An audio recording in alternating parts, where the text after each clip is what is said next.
11वां अध्याय। ब्रह्मा जी द्वारा सनक, सनंदन, सनातन, सनत कुमार तथा रुद्र भगवान की रचना। मैत्रेय जी बोले, हे विदुर, जब ब्रह्मा जी को देवताओं तथा मनुष्यों को प्रकट करने पर भी शांति न हुई, तब उन्होंने संसार का विस्तार बढ़ाने के लिए सनक, सनंदन, सनातन और सनत कुमार, जो श्री नारायण जी के अवतार ही हैं, उनकी रचना की। इसके बाद इन चारों भाइयों से प्रजा का निर्माण करने के लिए कहा। ब्रह्मा जी की आज्ञा सुनकर इन चारों भाइयों के हृदय में यह ज्ञान प्रकट हुआ कि जो माता पिता, भाई आदि श्री नारायण का भजन करने में बाधक हों, उनको अपना हितैषी नहीं जानना चाहिए। इसलिए हम लोग प्रजा की रचना नहीं करेंगे। यह विचार कर उन्होंने ब्रह्मा जी से कहा, हे पितामह, हम आपसे यह वरदान मांगते हैं कि हम हमेशा 5 वर्ष के लिए ही बने रहें। हमारा हृदय काम, क्रोध, लोभ, मोह आदि के वशीभूत न हो। हम कभी इंद्रिय सुखों की इच्छा न करें। हमें कभी भी युवावस्था और वृद्धावस्था न आए। यदि हम लोग हमेशा 5 वर्ष की अवस्था के ही बने रहेंगे, तो हमारी इंद्रियां विषय भोग तथा सांसारिक माया मोह की तरफ आकर्षित न होंगी। हम लोग श्री हरि का भजन एवं ध्यान करना चाहते हैं। इसलिए आप हमको संसार के जीवों की रचना करने की आज्ञा न दीजिए, क्योंकि अगर हम जीवों की रचना में लग गए तो भगवान श्री हरि का भजन नहीं कर सकेंगे। उन चारों भाइयों के ऐसे वचन सुनकर ब्रह्मा जी ने उन्हें वरदान दिया कि तुम लोगों की आयु सदा 5 वर्ष की ही बनी रहेगी और समस्त इंद्रियां तुम्हारे वश में रहेंगी। परंतु तुमने जो मेरी आज्ञा को टालकर प्रजा की रचना करना अस्वीकार कर दिया, यह बड़ा ही अनुचित किया। इतनी बात कहकर ब्रह्मा जी के हृदय में अपने पुत्रों द्वारा आज्ञा उल्लंघन करने के कारण क्रोध प्रकट हुआ। उसी समय उनकी दोनों भौहों के बीच से एक श्याम तथा रक्त वर्ण के पुरुष की उत्पत्ति हुई और वह पैदा होते ही रोने लगा। तब ब्रह्मा जी ने उससे रोने का कारण पूछा। तब उस पुरुष ने यह उत्तर दिया कि आप मेरा नामकरण कर मुझे कोई काम बताइए।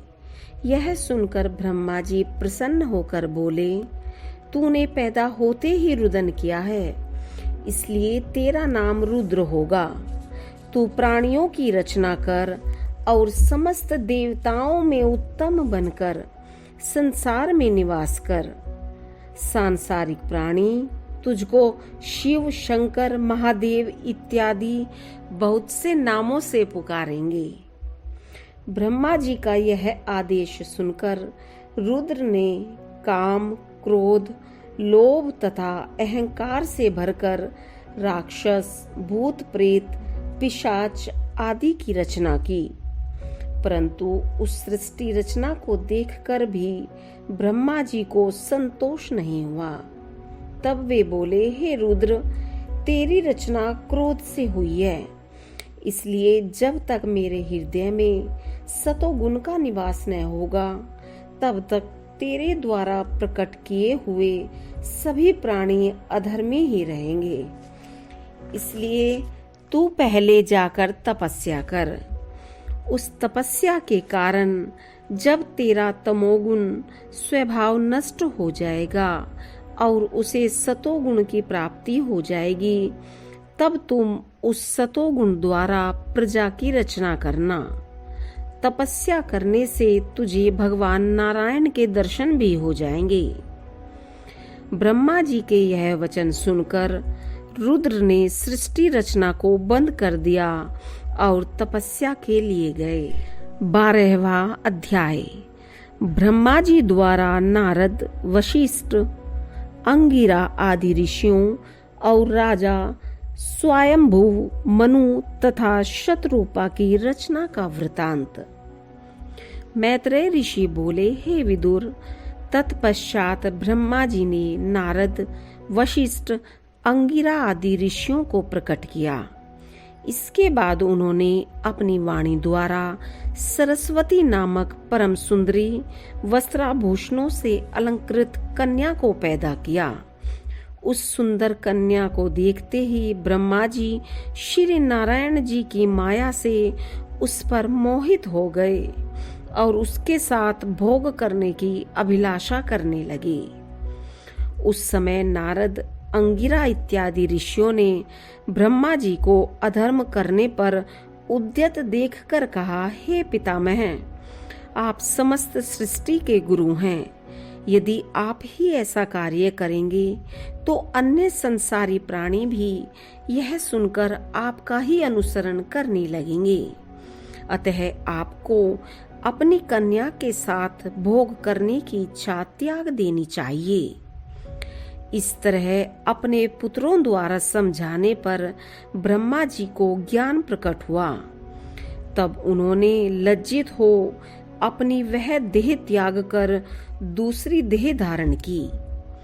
उस समय ब्रह्मा जी के मृतक देह से जो अंधकार सा उठा वह जगत में कुहरे के नाम से प्रसिद्ध हुआ, जो प्रातः काल के समय दिखाई देता है। इसके पश्चात ब्रह्मा जी ने अपने चारों मुखों से 4 वेद उत्पन्न किए तथा वास्तु विद्या, वैदिक शास्त्र, यज्ञ तथा दान का विधान और संगीत शास्त्र, ये 4 विद्याएं और ब्रह्मचर्य, गृहस्थ, वानप्रस्थ एवं सन्यास, इन चारों आश्रमों की उत्पत्ति की। तदुपरांत जब ब्रह्मा जी ने यह सोचा कि अकेले मेरे द्वारा ही जीवों की वृद्धि नहीं हो सकती है, तब उन्होंने अपने दाहिने अंग से स्वयंभू मनु नाम के एक पुरुष और बाएं अंग से शतरूपा नाम की एक स्त्री की उत्पत्ति की। उन दोनों का विवाह कर देने के पश्चात उन्हें यह आज्ञा दी कि तुम मैथुन द्वारा मनुष्यों की उत्पत्ति करो। उस समय ब्रह्मा जी की आज्ञा सुनकर स्वयंभू मनु बोले, हे पिताजी, मैं आपकी कृपा से बहुत से मनुष्य पैदा करूंगा, परंतु उनके रहने के लिए स्थान चाहिए, अतः आप इसका उपाय करें। स्वयंभू की यह बात सुनकर ब्रह्मा जी बोले, अच्छा, तुम सबसे पहले श्री नारायण जी का तप करो, फिर मनुष्यों की उत्पत्ति करना। तब तक मैं उन लोगों के रहने के लिए स्थान का प्रबंध करता हूँ। 13वां अध्याय। ब्रह्मा जी द्वारा स्थान प्राप्ति के लिए श्री नारायण जी की स्तुति करना एवं नारायण जी का वाराह रूप धारण कर पृथ्वी को पाताल से लाना। मैत्रेय जी बोले, हे विदुर, जब स्वयंभू मनु ने पृथ्वी के प्रकट होने की इच्छा की, उस वक्त ब्रह्मा जी आदि पुरुष नारायण जी का स्मरण करते हुए इस प्रकार प्रार्थना करने लगे, हे प्रभु, आपकी कृपा के बिना किसी जीव का कोई कार्य सिद्ध नहीं होता। आप जिसके ऊपर अपनी कृपा रखते हैं वही अपने मनोरथ को प्राप्त कर सकता है। हे नाथ, मैं आपकी आज्ञा पाकर जीवों की रचना कर रहा हूँ, परंतु वे लोग किसी आधार के बिना किस प्रकार ठहर सकेंगे, यही चिंता मुझे सता रही है। अब आप मुझे जो आज्ञा दें, मैं उसी के अनुसार कार्य करूं। इस प्रकार जब ब्रह्मा जी ने स्तुति की, उस समय श्री नारायण जी ने उन्हें ध्यान में दर्शन देकर इस तरह कहा, हे ब्रह्मा, तुम चिंता मत करो। मैं अवतार धारण कर जीवों के रहने के लिए पृथ्वी ला दूंगा। इतना कहकर श्री हरि अलोप हो गए। तदुपरांत श्री हरि ने अपने मन में यह विचार किया कि हिरण्याक्ष दैत्य पृथ्वी को उठाकर पाताल में ले गया है, अतः अब मुझे उसे वहां से बाहर निकाल लाना चाहिए। इसी समय श्री नारायण जी की लीला से ब्रह्मा जी को छींक आई। तब उनकी नाक के दाहिने छिद्र से मच्छर के समान एक अत्यंत छोटा शूकर उत्पन्न हुआ। क्षण भर में ही वह शूकर बढ़कर हाथी के समान हो गया और भयानक शब्दों में गर्जना करने लगा। उसे देखकर श्री ब्रह्मा जी अपने मन में यह सोचकर कि यह कैसा जीव है, अत्यंत भयभीत हो गए। तत्पश्चात उन्हें ज्ञान दृष्टि से यह पता चला कि श्री नारायण जी ने मेरी प्रार्थना पर पृथ्वी को लाने के लिए ही यह स्वरूप धारण किया है, अन्यथा और किसी जीव की ऐसी सामर्थ्य नहीं जो क्षण भर में इतना बड़ा स्वरूप धारण कर लेता।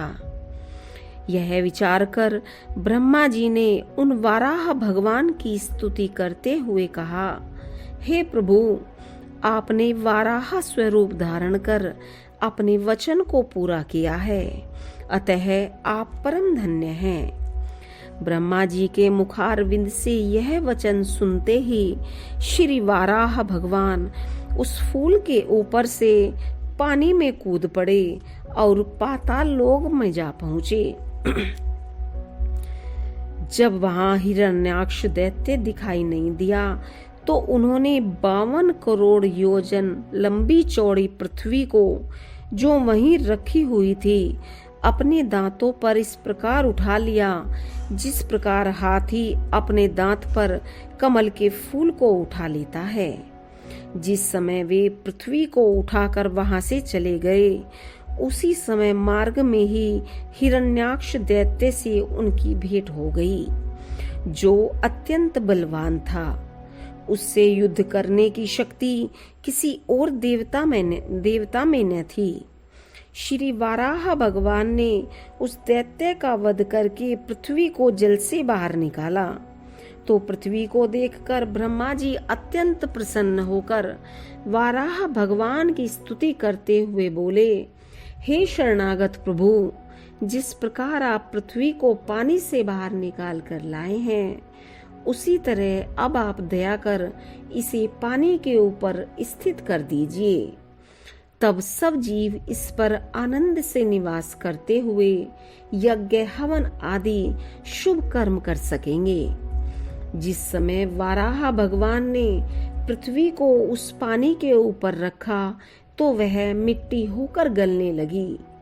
उस समय उन्होंने उसे अपनी कुछ शक्ति देकर जल के ऊपर स्थित कर दिया।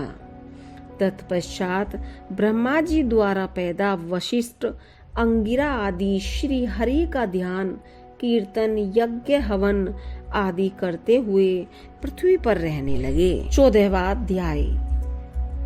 दिति के गर्भ में जय विजय के वास की कथा का वर्णन। श्री सुखदेव जी बोले, हे परीक्षित, इतनी कथा सुनकर विदुर जी ने मैत्रेय ऋषि से पूछा, हे ऋषि श्रेष्ठ, हिरण्याक्ष और हिरण्यकश्यप नामक दैत्य को मारने के लिए श्री परब्रह्मा प्रभु ने स्वयं अवतार क्यों धारण किया? सो सब हाल सुनाने की कृपा करें। यह सुनकर मैत्रेय जी बोले, हे विदुर जी, हिरण्यकश्यप नामक दैत्य वैकुंठ के द्वारपाल जय विजय के अवतार थे, अतः उन्हें श्री नारायण जी के अतिरिक्त अन्य कोई नहीं मार सकता था। ब्रह्मा जी के पुत्र कश्यप की 2 पत्नियां थी, एक का नाम दिति एवं दूसरी का नाम अदिति था। अदिति के पुत्र देवता तथा दिति के पुत्र दैत्य हुए। जिस समय देवता इंद्रासन का उपभोग कर रहे थे, उस समय दिति ने अपने पुत्रों को राजगद्दी प्राप्ति की कामना से कश्यप जी की अधिक सेवा करना प्रारंभ कर दिया। वह यह चाहती थी कि कश्यप जी प्रसन्न होकर उसे कोई ऐसा बलवान पुत्र दें जो देवताओं से राज्य छीनकर स्वयं इंद्रासन का स्वामी बने। अतः एक दिन दिति अपने पति को प्रसन्न देखकर उनसे बोली, हे प्राणेश्वर, मेरी अभिलाषा है कि मेरे गर्भ से ऐसे शूरवीर पुत्र पैदा हों जो युद्ध में अदिति के पुत्रों को परास्त करके इंद्रासन करें। हे विदुर जी, देवतागण धर्मात्मा और ज्ञानवान थे, अतः कश्यप जी हृदय से उनकी पराजय नहीं चाहते थे, परंतु दिति की सेवा से प्रसन्न होने के कारण उन्होंने उनका मनोरथ पूर्ण होने का वरदान दे दिया। तत्पश्चात एक दिन जब दिति ऋषि स्नान से शुद्ध हुई, तब वह संध्या के समय भोग करने की इच्छा से अपने पति कश्यप जी के पास पहुंचकर इस प्रकार कहने लगी, हे देव, मेरी सौत अदिति के पुत्र जो स्वयं इंद्रासन का सुख भोग रहे हैं, मेरे हृदय को दुख पहुंचाते रहते हैं। उनका उत्कर्ष मुझसे नहीं सहा जाता, अतः आप कृपा कर मेरी चिंता दूर कीजिए। दिति के ये वचन सुनकर कश्यप जी ने इस प्रकार कहा, हे दिति, मैं इस समय तेरे साथ मैथुन नहीं कर सकता, क्योंकि सायंकाल में 4 घड़ी रात बीतने तक और प्रातः काल से पूर्व 4 घड़ी रहने तक का समय श्री परम प्रभु परमात्मा के स्मरण करने का है। अतः इस समय में प्राणी को अन्य कोई कार्य नहीं करना चाहिए। इस समय श्री शिव पार्वती वृषभ पर सवार होकर जगत में सर्वत्र भ्रमण करते हैं, इसलिए इन समयों में मनुष्य को परमात्मा के भजन तथा ध्यान के अतिरिक्त अन्य कोई कार्य नहीं करना चाहिए।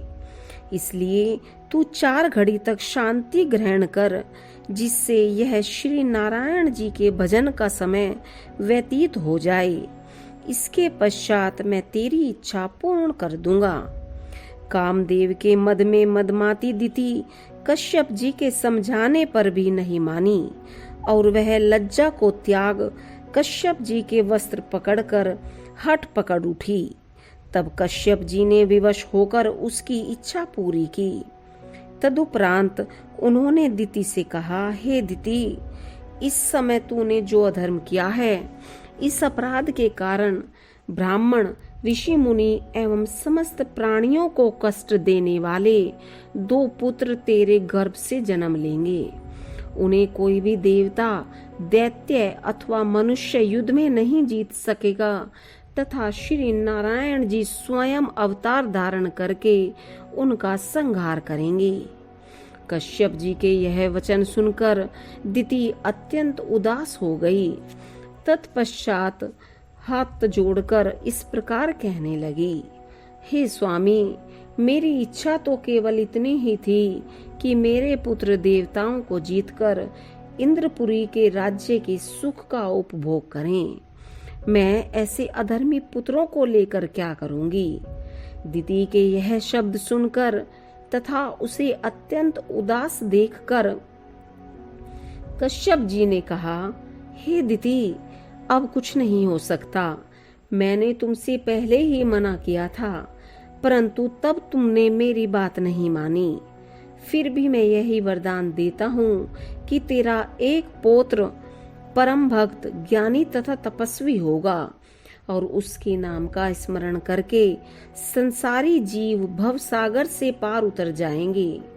सभी देवता, दैत्य आदि उसके गुण गाएंगे। श्री नारद जी उसकी प्रशंसा इंद्र की सभा में करेंगे तथा स्वयं श्री नारायण जी अवतार धारण करके उसकी रक्षा करेंगे। कश्यप जी के यह वचन सुनकर दिति को हृदय में संतोष प्राप्त हुआ।